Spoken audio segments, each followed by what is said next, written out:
인어공주, 안데르센 작품이고요. 이게 원본이 있지만 축약된 걸로 읽어줄 거야. 이게 아이들을 대상으로 한 그림책으로 나온 건 글이 조금 짧아요. 노을질 무렵에 바다를 본 적이 있나요? 살아있는 물고기의 비늘처럼 반짝이며 출렁대는 바다 말이에요.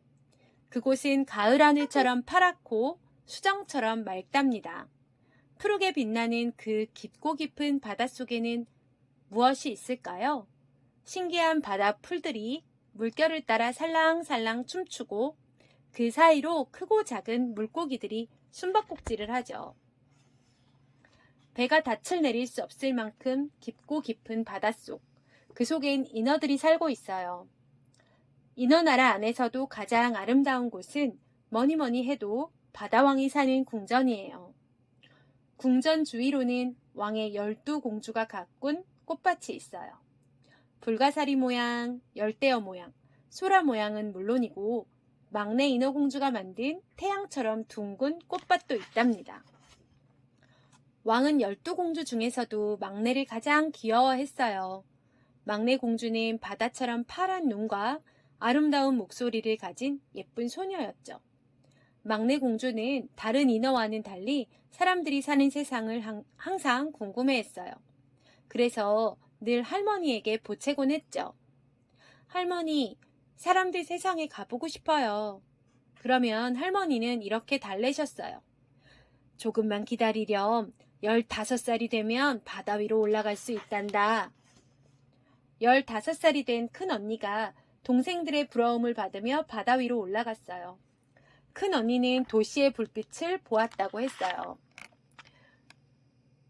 사람들이 두 다리로 어떻게 춤추는지 알게 됐다고도 했죠. 해가 바뀌면서 다른 언니들도 차례차례 바다 위로 올라갔답니다. 언니들은 아름다운 석양이며 지느러미도 없는 새들이 하늘을 헤엄치는 풍경에 대해 들려주었어요. 하지만 한번 다녀온 뒤로는 모두 바닷속이 더 좋다고 말했죠. 마침내 막내 공주도 15살이 되었어요. 인어공주는 위로 헤엄쳐 올라갔어요. 물 위로 얼굴을 내밀자 커다란 배가 보였어요. 갑판 위에서는 왕자의 생일 파티가 한창이었어요. 인어공주는 왕자를 본 순간 마음이 설레었어요. 바로 그때 폭풍이 몰아쳤어요.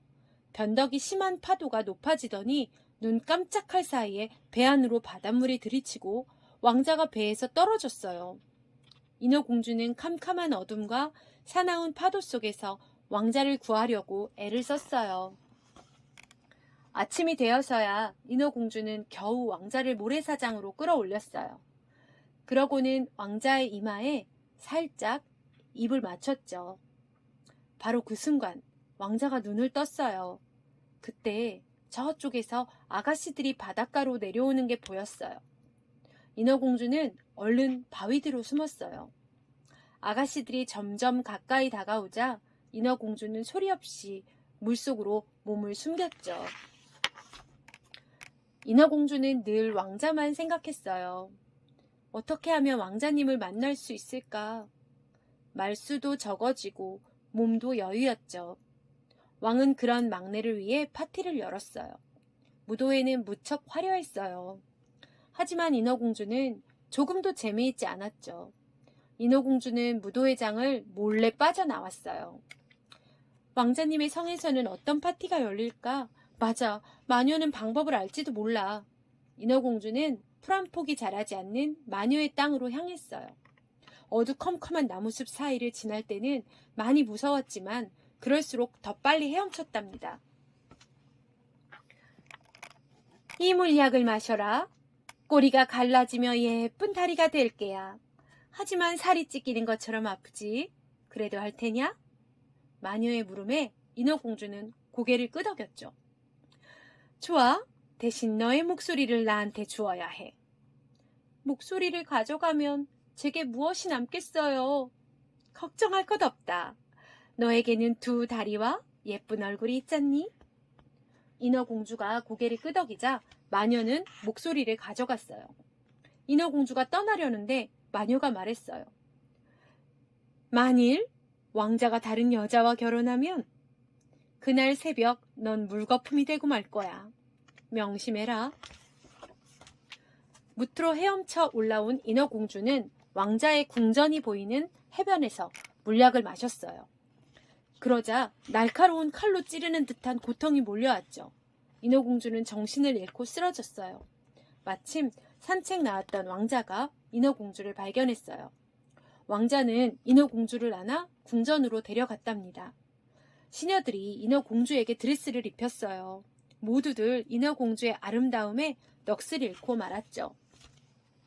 인어공주는 아침이면 왕자와 함께 식사를 했어요. 오후에는 왕자와 함께 책을 읽었죠. 그리고 저녁엔 왕자와 춤을 추며 지냈어요. 왕자는 인어공주를 내 귀여운 아가씨라고 불렀답니다. 어느 날 왕자가 인어공주에게 말했어요. 당신은 예전에 나를 구해준 아가씨와 꼭 닮았다오. 왕자님, 제가 바로 그 아가씨랍니다. 인어공주는 이렇게 말했지만 목소리가 나오지 않았어요. 아버님이 이웃나라 공주와 결혼하라고 하오. 난 그 공주가 나를 구해준 아가씨가 아니라면 당신과 결혼하겠소. 왕자는 인어공주를 데리고 이웃나라로 향했어요. 이웃나라 공주의 눈은 인어공주의 눈만큼이나 진한 푸른색이었죠. 인어공주는 그 공주가 자기가 왕자를 구했던 날 해변에 왔던 아가씨라는 걸 알아차렸어요. 왕자는 기쁨에 들떠 인어공주에게 말했어요. 함께 기뻐해줘. 내가 찾던 아가씨를 만났다오. 인어공주는 가슴이 무너져 내리는 것만 같았어요. 왕자는 곧 이웃나라 공주와 결혼식을 올렸어요. 결혼식이 끝나자 모두는 왕자의 나라로 돌아가기 위해 다시 배에 올라탔어요. 밤이 되었어요. 인어공주는 혼자 쓸쓸히 갑판에 서 있었어요. 그때 물결 사이로 언니들의 얼굴이 나타났어요. 마녀에게 머리카락을 잘라주고 칼을 받았어. 날이 밝기 전에 이 칼을 왕자의 심장에 꽂아. 왕자의 피로 네 발을 적시면 넌 다시 인어가 될 거야. 서둘러. 곧 해가 뜰 거야. 인어공주는 칼을 쥐고 왕자님의 방으로 들어갔어요. 하지만 언니들이 시키는 대로 할 수 없었죠. 인어공주는 왕자의 이마에 입을 맞추었어요. 그리고는 칼을 바다에 던지고 바닷속으로 뛰어들었어요. 인어공주는 몸이 녹으면서 물거품이 되는 것을 느꼈어요. 인어공주는 안개처럼 날아올라 바다 위를 날고 있는 다른 영혼들에게 다가갔어요. 끝.